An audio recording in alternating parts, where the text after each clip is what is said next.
This is the Brave Space podcast. Brave Space is a healing place for gun violence prevention professionals and survivors. I am here in Chicago with Guillermo Gutierrez, and he's going to introduce himself, and we're going to talk about not only his work within community violence intervention, but also current events that are happening in Chicago that are impacting his work. So, Guillermo, do you want to introduce yourself? First of all, thank you for having me. Guillermo Gutierrez, street intervention manager at Enlace Chicago. Grew up in Little Village where, you came out to see me. I appreciate that. Little Village is the largest Mexican population community in the Midwest, second in revenue to Michigan Avenue, which is amazing. Whoa. We have a little gold mine of our own. Unfortunately, though, we still suffer from most challenges that communities who have been underserved suffer from, which is education, employment, etc., which often leads to violence. I actually grew up, born, raised in a Little Village. I was part of that cycle of violence for many, many years. I think as far back as I can remember, it was around me. Had a working class family, always struggling, never had enough, like most people in the community, and eventually got involved in the street life. Lasted there majority of my life. Unfortunately, just like most people who are trying to find a space for themselves, I ended up getting shot a few times, stabbed a few times, in prison. Went to prison, and after what I call my pivot point in life, I got very close to death, and it really just kind of made me shift my viewpoint of life and realized it was probably the last chance that I was going to get in life. So I reached out to a nonprofit called Public Allies, which is very familiar here in Chicago. And it's actually a national AmeriCorps program, but they give you internships and partner you up with nonprofits of something that you might be interested in doing in life. Connected with them, and they connected me to a nonprofit in the north side called Build Incorporated that is the longest lasting violence prevention intervention agency in the city of Chicago. And I tell everybody that was my university. I went from being a intern there and really changing my life, redirecting my goals in life, and became a manager there, was part of some amazing work there, and that kind of just took me to different spaces and different places, from working national and working international. Got the privilege to work in Mexico, Salvador, doing CVI work, and it's just continued to allow me to build and really refocus myself and show other young people that they have the capability of doing the same type of work if they really focus and also find the right support, because I think that that's a big one that oftentimes we don't talk about. I couldn't do what I've done without the support of others. For sure. So you have a pretty incredible background. I know when we were sitting in class, sometimes we don't get a chance to hear each other's stories. So I appreciate you opening up in that way. Can you tell me a little bit more? So I'm really fascinated by Little Village. I did not know how wealthy the area is. Tell me more, like, what was life really like for you growing up in Little Village? So I would take it back, because as far as the 90s, because that was a huge era for violence, not only in Chicago but nationally. That's when violence was the highest, especially here in Chicago. The only other time that violence was that high was during the Al Capone era, and still to this day, violence hasn't been that high. But for me, growing up during them times, there was a lot more poverty. There was a lot more transition within the schools. When I went to school, there was still the white flight. Everybody, all the white people were leaving, which meant that a lot of the programs were getting cut. There was no more art programs. There was no more gym programs. There was so we during them times definitely grew up different than what it is now. I think that nonprofits, politicians that look like us and talk for us have made a huge difference and a big impact now that has made it safer in the community and brought more resources.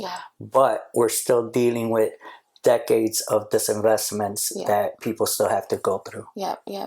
What was like, do you have siblings? Like, what was your family life? Yeah, had a lot of siblings.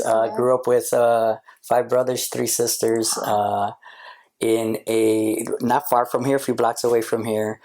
Dad worked every day of his life, which was interesting because I think that played a huge role.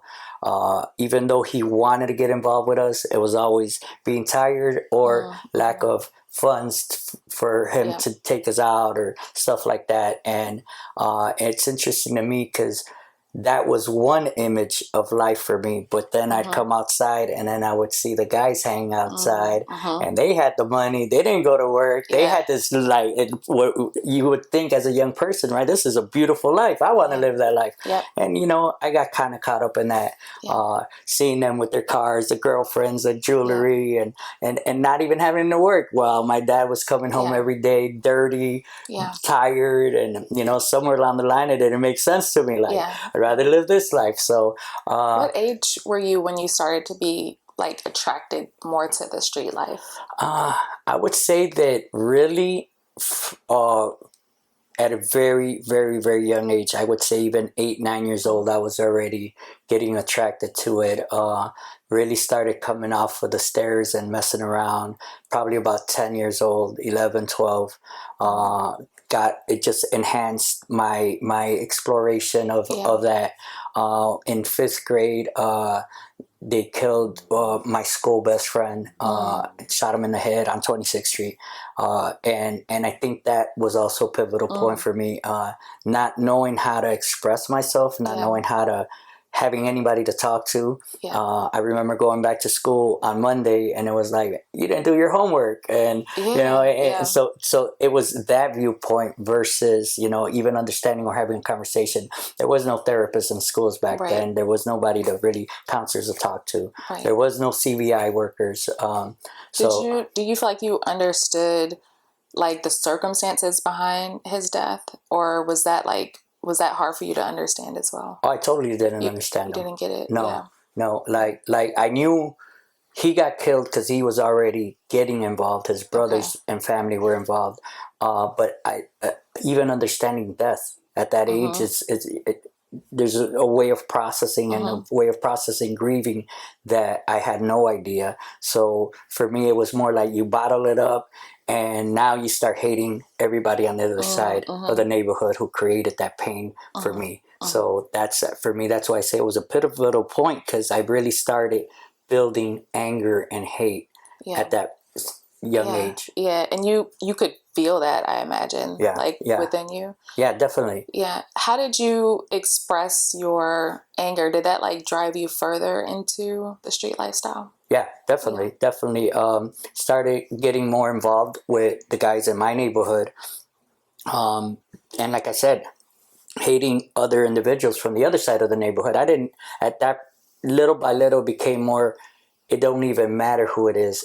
They're just from that side of the neighborhood, so they're my enemy. And it became me versus them, which is what kind of led me to getting shot at 14, getting stabbed at 15, going to jail at 18, getting shot again at 20-something years old. So it just kind of developed into this cycle of continuously figuring out a way to get back at them for what they've done to me. And he was just one person in my life. Like, that was the first person. Since then, I do an event for Day of the Dead. I got a list of at least 40 plus people that I personally knew who have passed away due to street violence. Were most of those individuals like during your younger days, or just all throughout? I would say majority of them were between 14 and probably about 25. So you got shot pretty young, right? You were 14 years old. Can I ask, like, where where you The first time I got shot was in my Achilles. Okay. Had the bullet in me for about 10 years. Okay. And then took out, and still giving me problems, but that's a whole nother. Yeah. The last time I got shot shot in my head. They put a gun to my head, and that one, and that's why I say that one was the one that really, for me, took it to a whole nother level of understanding what life really is. And so it's a miracle that we're even sitting here having this conversation. At 14 when you were shot, and actually I should say, like, I work with a lot of young survivors of gun violence, so 26 and under, in my work in Atlanta in mental health. And oftentimes they kind of go into isolation because there's no one, like you said, often reaching out and talking to them about what happened to them, about what PTSD means, or even how, every decision they make after that, like, can make a big difference. So when you were shot, when you were 14, did that, like, wake you up at all? Or did it kind of send you the other way and say, I want to, get back even more? Like, what was it like for you? Definitely get back.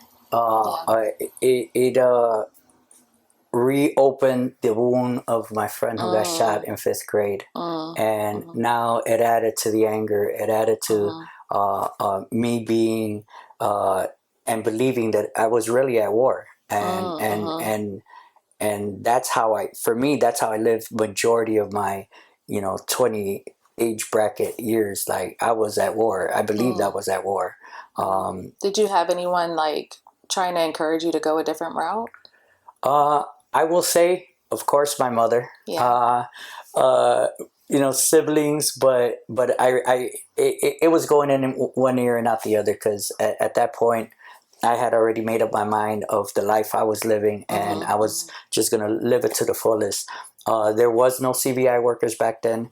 There was no mentors back then, especially for the population that we were, which is those who are a little bit more on the front line of violence, right?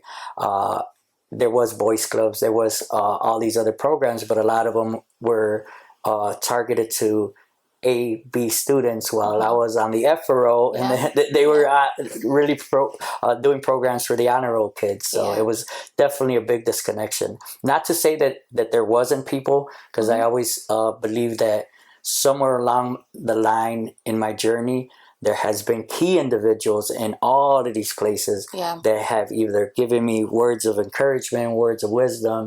I share a lot. For me, the story when I got to build, there was a lady by the name of Donna Dudley who every time I got in there, she smiled at me and said, "Good morning. How are you?" And I tell people that really, in the beginning, I was like, "Yeah, good morning." And then after a while, I was like, wow, she really means it. And she really wants to know. And then we would have conversations till the point where she started getting sick and passed away. I would meet with her every month to have cabbage soup and just have conversations. And I think, like, people like that is what helped me go through. Yeah, definitely. So early on, you were, again, attracted to the street lifestyle. And you had a few people, right, who were kind of encouraging you, or at least who were just interested in who you were as a person. When you were in your teenage years, so maybe like 14 to 19, did you have any idea of, like, what you wanted to do outside of the street life? Like, was there another career? Did you have other interests? Like, who else was Guillermo outside of that type of lifestyle? Very interesting. I actually did not. Okay. I really didn't believe that I was going to live past 21. I really honestly did not believe I was going to be living past 21. And which is funny, because then I woke up one day and I was 25 and I was like, holy crap, now what?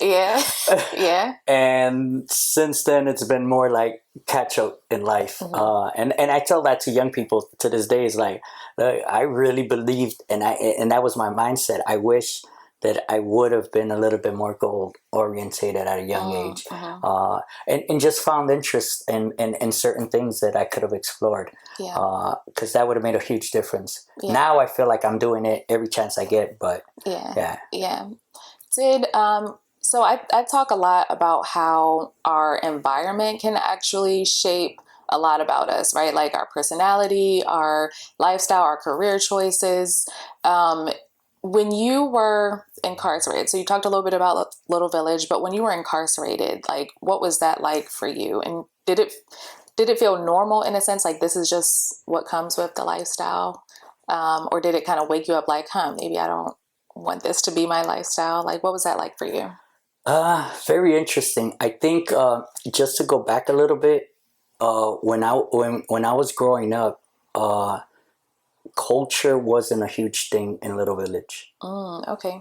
You had the food, but outside of that, you really didn't have much. So I feel like the street life for many young people in Little Village provided that. You had a nickname, you had your literature, you had all these things that kind of gave you an identity of who you were. You're from this street group, you hang out over here, this is what you do. So I think that definitely played a huge role in my identity, because that's who I believed I was. This is who I am. I'm not going to make it past 21, and now I'm in jail because I graduated to that point of the street life. And once that happened and I was in prison, which is interesting, Little Village is very famous in the prison system, that it became almost as if it was an honor of badge to be there, because people know Little Village for what it is. Really? And that created a whole nother level of like, you're doing a good job. Yeah. And it wasn't that it was scary. It wasn't that it was frightening or, wow, I got to change my life. I don't want to be in here. Of course I didn't want to be in there, but I got caught. And it was more about being caught than the fact that I did something that I shouldn't have been doing. Okay. So you were more concerned that, like, dang, like I got caught in what I was doing, but that wasn't what really woke you up. Correct. So remind me again, what age were you shot in? Can you tell us or share some details like about that situation and even how you survived? The last time I got shot? When you were shot in the head? Yeah. Actually, not far from here. I was coming from my cousin's wedding, and they surrounded us, crashed into us, and put a gun to my head, pulled the trigger. For me, and again, I thank the creator for it, right? I moved, and the bullet got stuck on the dashboard. I seen the guy who shot me. I really believe he thought I was dead, so he took off. And it's interesting because I got back to the block that I grew up on, and I've had 3 people who've died on one side of the corner and 3 people who've died on the other side of the corner. It was considered one of the most violent blocks in Little Village for a little while. And I think that's pretty much, more than anything, what woke me up, because my first intuition was like, oh, I'm going to get them back. I'm going to get them back. And then just started reflecting that it just, like, it's not normal. One of the guys who got killed on that block was about 6 feet tall, about 280 pounds, and a small little 25 bullet hit him in the arm, and that's how he died. Wow. And it kind of made me really reflect, and I was very, very close to him, but it really made me reflect, like, I've been hit so many times and been through so much. This really is got to be my last wake-up call. And really, it's been a struggle since then, because that became another chapter of my life, right? Because now it's like, how do I heal myself to start doing the work if I really want to be meaningful to do this work? What was the first step you took? Like, when you decided, I want a different type of lifestyle, I want a different outcome. Like, do you remember what the first step you took was, or how did you break away from that lifestyle? I called Public Allies, which is that, and crazy enough, they're like, oh, we just extended the application process, apply. And once I got to build, that's where I really began my journey, because it was also about the fact that I was giving to young people and pouring into them.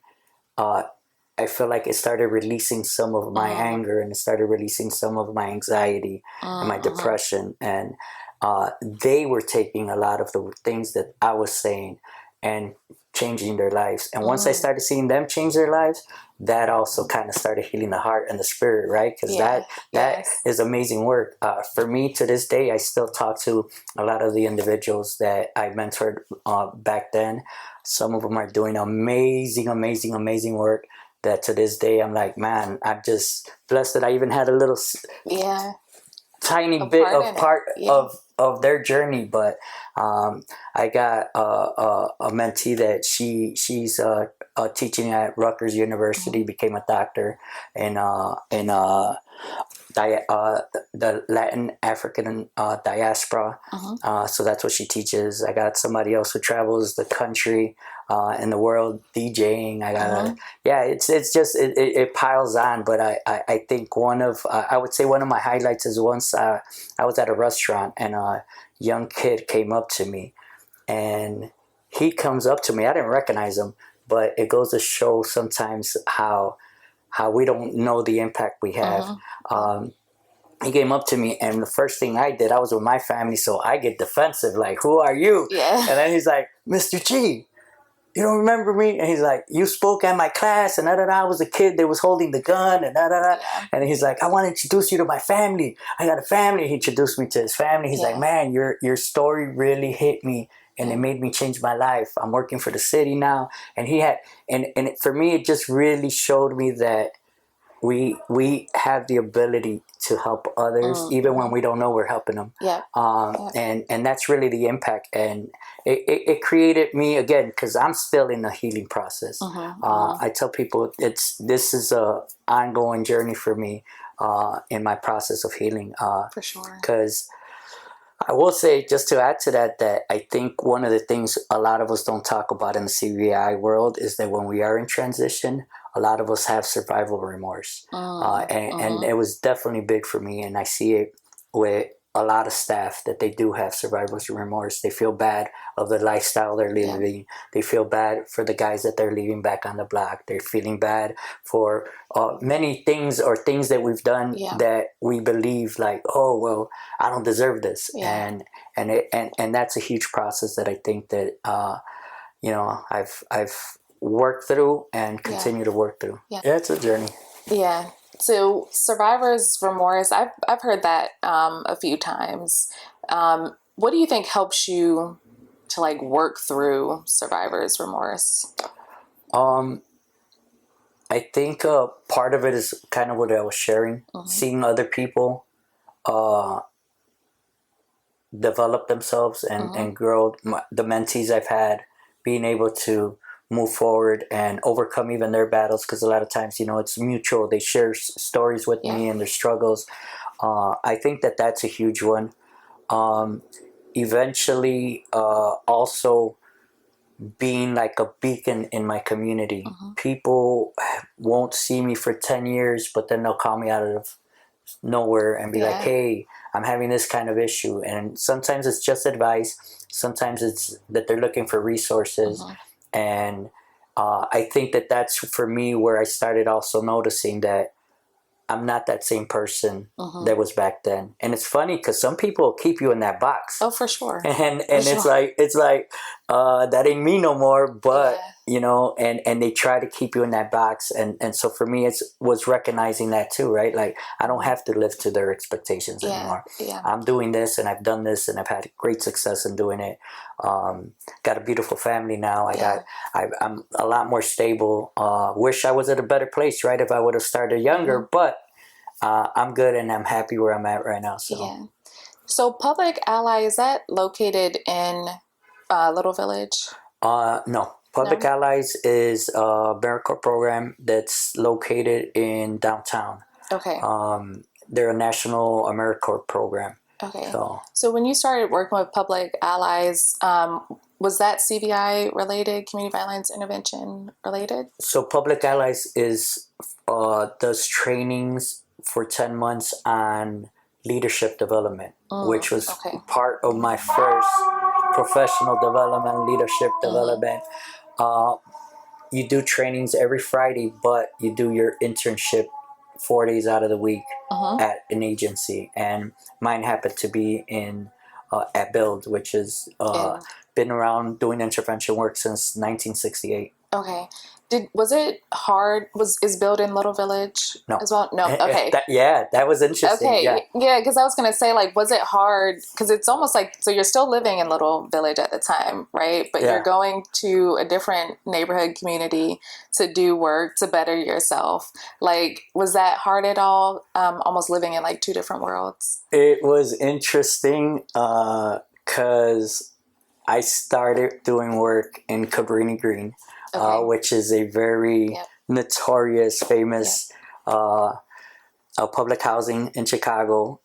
Did programming there. I started working in Humboldt Park, which is predominantly Puerto Rican and Black, and in Uptown. All these areas that had nothing to do with me, and I think it was interesting because I was still living in two different worlds. Yeah. And I had no connection over there. But some of my reputation from over here also made relationships over there and opened the doors for me to be able to work with young men and women over there that allowed me to build relationships with them. I think the other one was that at that point, I really wasn't worried about who they were. I was trying to look at them more as a human person versus putting them in a box that they are from this group or they're from this corner, or they're from this neighborhood. I think that helped me out a lot. Back then, CVI workers were able to go into the schools and present. I did a lot of life skills. I did a lot of work inside grammar schools and high schools. Right now, that's not the case, which is, I think, one of a big challenge. But yeah, I think just having that open mind and heart of wanting to work with young people, period, allowed me. I got an interesting story. I went to high school and talked to the principal, and I mentioned to him, like, man, I'm ready to work with you, young man. Let's do it. This and that. I got all this experience, and I'm all excited. She's like, how about working with young women? They're the ones that are giving me the biggest problem. They beat up the security guard the first day of school. They've been running around. They're all freshmen and sophomores, but act like seniors. I was like, yeah, sure. So I ended up doing sessions with them. The first day, I didn't think they were going to show up. I was there, and I was about to leave. And this is what's interesting too, right, to me, because it's like sometimes our decisions, I started getting a little anxiety, and I'm thinking to myself, what am I going to do with all these girls? What am I going to do with all these girls?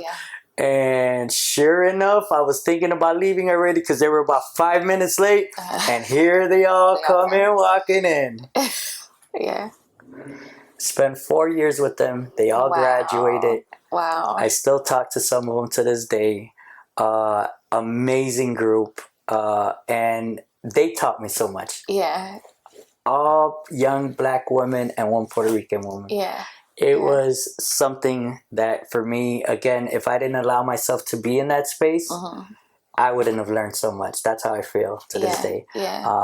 And I'm so proud of them because they did, all of them did an amazing job just to get over their own hurdles in life. A lot of them were struggling with a lot of personal stuff. And I think also that that's where I started learning too, that we can't all do it by ourselves. I had to reach out. They started talking to me about menstrual cycles. I was like, wait, time out.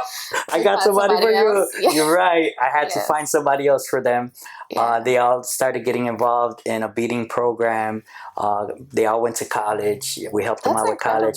Yeah, they were amazing. But again, for me, it's like, if I didn't really go through with it, none of that would have happened. If I would have let my anxiety take the best of me, none of that would have happened. And it almost sounds like moments like that kind of kept you pushing forward in this new like lifestyle that you wanted to be in, right? Was there anything that threatened to draw you back to the street life after you had already decided to change your lifestyle? Whew. That's even and it's sad because till this day, you still have little triggers. Well, I have little triggers where it's like, whoa, and you catch yourself. And this is part for me why I believe that as nonprofits we have to create wellness spaces for people who are part of the street life and are trying to be professionals. Because we don't know when them triggers are going to happen. For sure. I would say very often when people that I know pass away, when there's a participant who got shot, old feelings start coming back out. You know, I'm a believer that anger and all of that doesn't really go away. We just learn how to manage it a little bit better. How do you manage it? Self-care. I love self-care. I promote it here with my staff. I play a lot of softball. I try to run. I've ran the marathon. I ran half marathons. So I try to stay very active. I try to stay very active with my own kids. Coach them their whole life. Now they're at college. My youngest is about to graduate, but been very active with them. I do spiritual ceremonies through native traditions. So I try to balance everything and wherever I can. Circles help out a lot. Just talking circles with people who've had similar experiences. Everywhere and anywhere, I try to be very mindful and about it, but it's still a challenge. And you know, sometimes that little worm still creeps in. For sure. At what point did you start working like specifically in community violence intervention? I would say at Build, maybe after like the third year, which is probably 2004, give or take. Okay. So quite some time. What are some of like the challenges that you face being in community violence intervention? And then what are also some of the successes that you've seen? Now or then or through the process? Just throughout the process. The biggest challenge back then was that CVI wasn't getting funded. So a lot of the work we were doing was under prevention. And very, very little people were even doing CVI work. I want to say, at least in the Latino community, brown community, we probably had Build and the YMCA that was doing work. Outside of that, there wasn't really many people doing it. And YMCA was focused in Little Village. And Build was focused on the north side. But there wasn't funding for it. People didn't understand it. People didn't want to fund it. Now there's a lot more investment, not only from, especially here in Chicago, there's a lot more investment, not only from the city and state, and but now you got a lot more private funding coming in. You got a lot more businesses, people who are putting in money since it's affecting, and they're realizing it's affecting downtown and the Magnificent Mile, because it's an issue of the city. It's not an issue of a community. While it's probably most in the community, it still affects the whole city. So people are definitely starting to invest a lot more. And is that like, are you seeing more funding come in even after like the federal funding cuts for CVI? I would say yes and no, right? Because they cut, and obviously it is going to impact, but you are starting to see a lot more private funders and foundations trying to step up. And I think there's you know, it's a seesaw, right? They took the fundings. I'm sure once new administration comes in, it'll pick back up. But now at least it's in the radar. Now nationally, globally, people know that it's possible, that it could work. Chicago just had 70%. Well, Little Village had 70% homicide drops, and decrease, and the city had 30%. So it does work, and it can work, and that's that we ain't fully developed a real. For me, I feel like we haven't really put all the pieces together. We're starting to, but it's not quite there yet, and it's showing that it's working.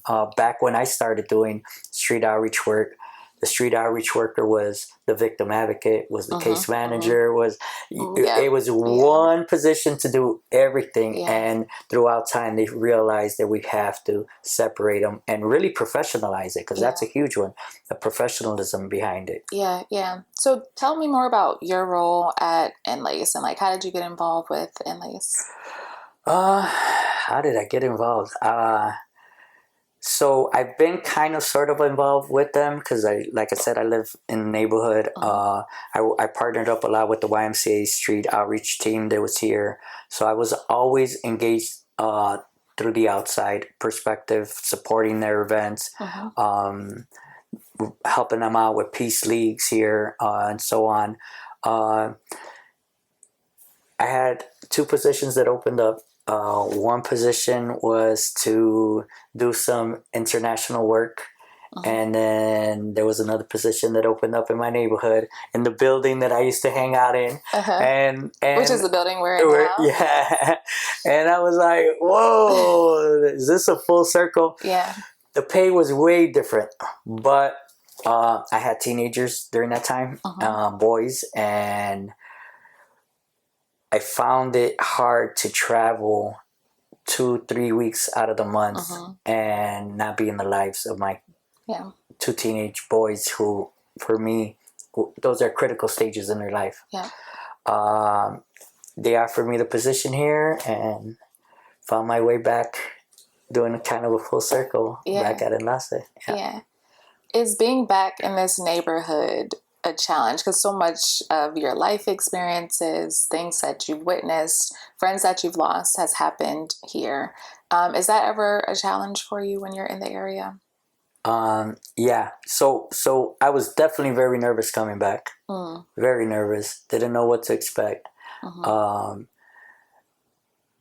You know, sometimes we start thinking about the worst, but then that's where that anxiety kicks in. And for me, I kind of just came to a space like, it wouldn't have came to me if it wasn't meant for me to be here. And plus, somewhere along the line, what better place to go back and heal myself and heal others than where it all started at.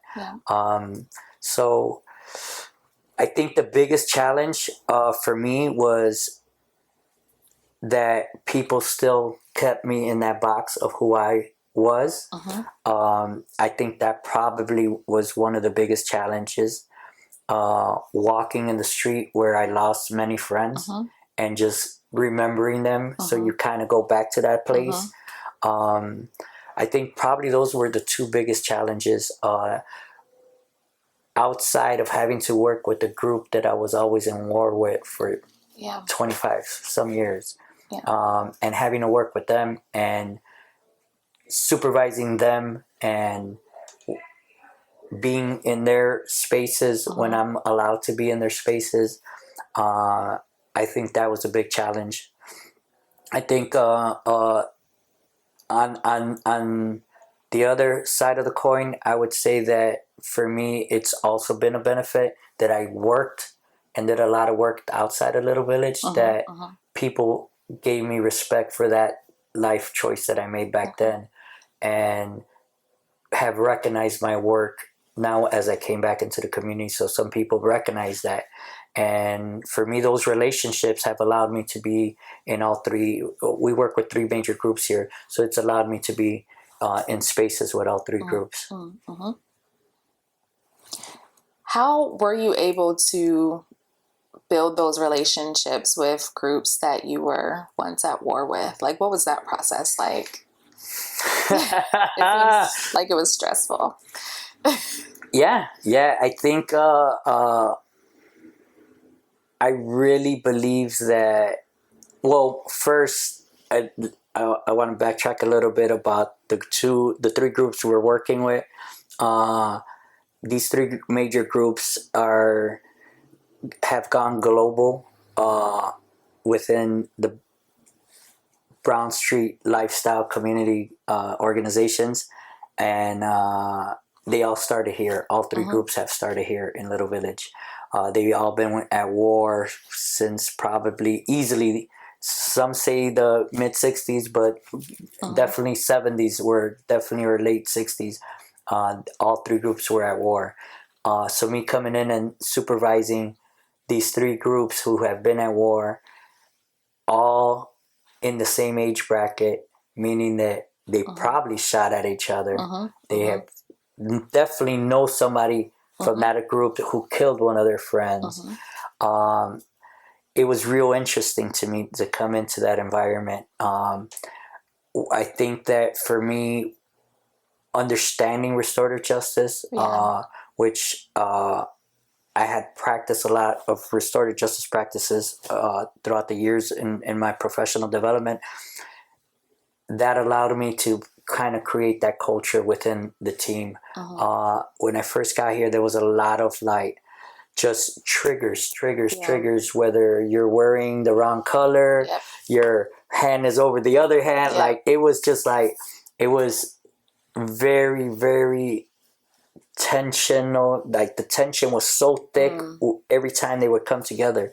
And I'm sure you felt that tension as well, and that did that trigger you also? Definitely at times. Yeah, definitely at times. And though for me though, and that's where I think I've gained the respect from them, from the team, is that I try to be very neutral as possible and not pick sides. And more importantly for me, I started bringing restorative justice practices to the team from even meeting. When I first got here, they would meet just like a regular meeting agenda and very professional. And I changed the setup to do circles. So when we do circles, we check in to see how we're doing with our family, how we did for the weekend, how we're doing professionally, if we got any struggles, which allows them to just voice how they're really feeling. And then other people started seeing like, whoa, I feel the same way, or I had that same experience. And they go one by one, and then we talk about our violent incidents. We start talking, getting more into the work, and then planning for the following week. And for me, that process, they love it now. They do it even without me now. But they started really understanding each other then, that they really are, they're very similar, very similar, very similar experiences. Very similar in what we want to be happy about, our families. You'll hear a lot of people talk about their families. Oh, I had a great weekend with my family. Oh, where'd you go? And it turned more into that friendship relationship that even outside of work now they call each other. But it took some time. That took some time. But I think in the beginning it was. I was like, what the heck did I get myself into? But again, for me, seeing them work through their process and then as grown men talk about their trauma and their triggers in these spaces, and I'm like, man, you're a gangster, dude. You're talking about like you've been shot 5-6 times, was in a coma, and now you're talking about how this triggered you. I'm like, man, something's going right. And for me, those little things is what I try to hold on to just keep me moving. It's a lot of like transformation, right? Because you're able to bring people who are at war into the same space to be vulnerable, right? To gain each other's respect and trust through a very like slow and intentional process that isn't without tension, right? So like doing all of that, I mean, that's got to be like rewarding for you, right? Knowing that you're able to help people to transform. And I think that it's rewarding for them too, right? Like, man, you know, now they even talk about it like, you know, man, we used to go against each other, and now look at us. And for me, I always remind them like the common denominator for all of them is that they all want to help out their hood, no matter what. That's the common denominator, that you have a heart in a space within you that you want to help them out. And you don't have to help out the group A. You don't got to help out group B. But if you could communicate then we're making a difference. Right. And we're also modeling the behavior for the young people that Right. you're interacting with. So they'll see us cross each other's neighborhoods now. Yeah. We can't be in each other's neighborhoods, but they see it and they respect it at least now. So they'll Which give is a you big that. deal.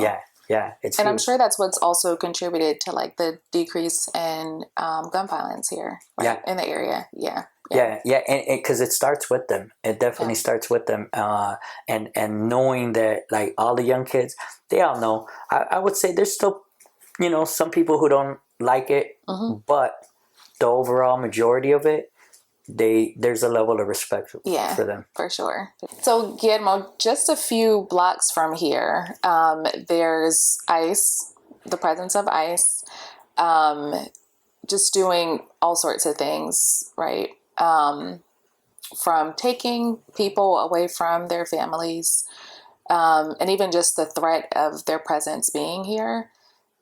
How are you and your organization and those who you work with, like, how is everyone responding and dealing with that? It's been an interesting process. And I just want to give a little context because I think that's something that we're kind of similarly going through right now. During the George Floyd civil unrest, it got very tense on 26th Street. There was a lot of friction between the Black-Brown communities. And the street organizations came out and spent about 15 hours a day patrolling the community on each side of the neighborhood. We really didn't have any violent issues. All the groups kind of stood in their area and recognized that there was something bigger happening. Through CVI work and through relationships, like Juice, he helped out. He came out here like the second day and did a video. And so, but through these relationships, we started calming everything down, and through a lot of collaboration, relationships, jail, like it was very intense. But people started recognizing the power that they did have. The community, the business owners started recognizing like, whoa, this is something totally different than they're used to. And most recently, with ICE coming into the picture, a lot of people started right away having these conversations like, where are these guys at? They need to patrol the neighborhood. And so there was a push for that. I think as a community as a whole, which I am very, I was telling somebody yesterday that they came yesterday real aggressive to Little Village. They arrested 8 people. 2 of them happened to be from the alderman's office. They arrested some citizens, not everybody undocumented, but again, they've been coming very extremely aggressive. Today there was a huge army helicopter flying over Little Village, and they came back today and they've been very aggressive. Yesterday, I think one of the, on the beautiful side of things, was me witnessing how many community members came out to support and kind of rally against ICE being so aggressive in our community. Witnessing that is a beautiful thing to see. Little Village, I think they've done an amazing job between residents, business owners, nonprofits, leaders, politicians, to continue to communicate, because that's the biggest weapon we have against them is communication and alerting people. So they've done an amazing job. On the challenge side for us as CVI workers, the thought that, these guys could come out and protect. These guys could come out and protect. That's been a huge challenge because for us, they can't win. And we've also been having conversations with a lot of the guys in these groups that it's a battle that's not going to be won by violence, and we got to be very understanding of that. A lot of individuals in these groups feel like they would want to be a martyr in this cause. We're gonna shoot and we'll go and getting very aggressive. And so for us as CBI workers, our message has been like, this is not a battle you're gonna win that way.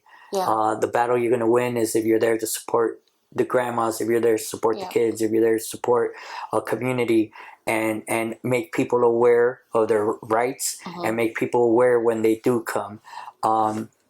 So since this phase has been going on, most groups have come out and protested, patrolled the neighborhood.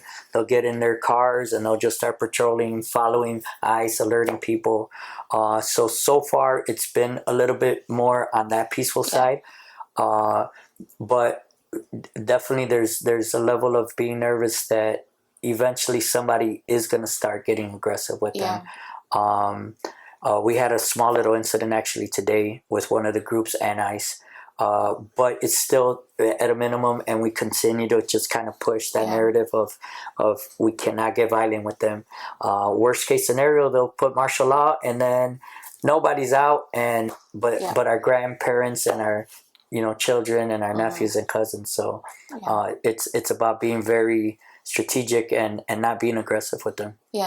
How do you help people who may just have that real fear of what if it's me, what if they take me next? That's the hardest part, because right now I feel like more in Little Village, but I don't want to take nothing for no other neighborhood, is that it is community trauma. Everybody in the community is traumatized. For sure. I just came from getting a coffee down the street and they had their doors locked, and they have somebody at the door opening it for customers. That's not normal. Right. It's not normal to walk and be looking at people's license plates to see who's going to jump out. So right now there is a huge level of community trauma, and for me, I just hope how are we going to bounce back? And I'm sure Little Village is very resilient. Our people are very resilient, but how do we bounce back in a healthy way? How do our babies who are in grammar schools and are witnessing this bounce back? Because that's for me the big one. They got years to live with it, and oftentimes as adults, when we move on, we forget about the little ones that they went through it at 5th grade, 3rd grade, so on. But definitely there is a huge piece of community trauma that we got to figure out. Are there any events or sessions that you all are doing to help support people's mental health during this time? So Enlace partners, there's constant workshops on knowing your rights, what they're able to do, what you're able to do, numbers you could call for support. People have started delivering food to people who are fearful of coming out, and it's interesting because I think people don't understand that it's not only those who are undocumented that are fearful of coming out. For sure. There's citizens that are nervous of coming out because they don't even want to deal with it. Or I've had people tell me man, I ain't even got my ID. I haven't had it for 3 months. And so there's a different levels of trauma within the community. But the community has really stepped up, delivering food to people's houses, creating spaces for people just to talk and want to have a conversation, both for professionals and for the community. I think it's hard, though. It's intense, but a lot of people are playing their role within the community to figure that out. Yeah. And then how is it affecting you personally? Do you experience fear? Do you feel even more motivated to go out and support your community? How does it feel for you personally? So, it kind of feels interesting because to a certain level, I feel like, and this is part even of my team, we're numb to this. We're very numb to it.